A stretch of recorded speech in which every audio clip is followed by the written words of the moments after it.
amazon.com.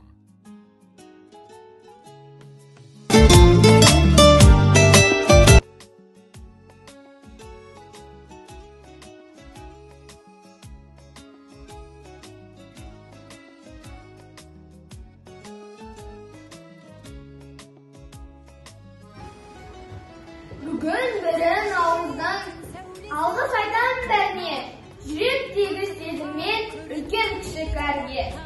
Әке анама қарызбын, маған өмір сыйлаған, бала қамын ойлаған, бармасқан сіздерден бұл өмірде сыйладым. Әкелерге мың алғыс, саналы ұрпақ өсірер, аналарға алғыс көп, қатемізді кешірер. Мың алғыс дейміз анаға, ақсүйттен бойға таратышқан, одан соң алғыс әкеге, тірегім болып табылған.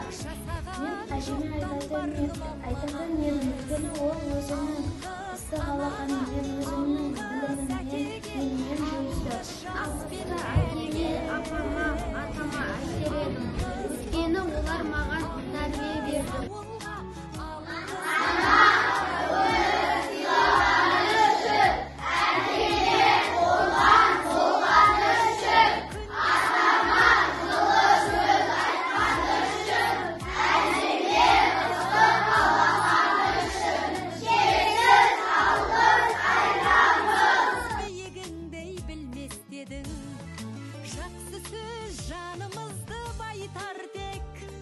Жаманның жала жауып айтар кек, сағаттай сырғып жатқан дүниеде алғысың алғыс болып қайтады тек.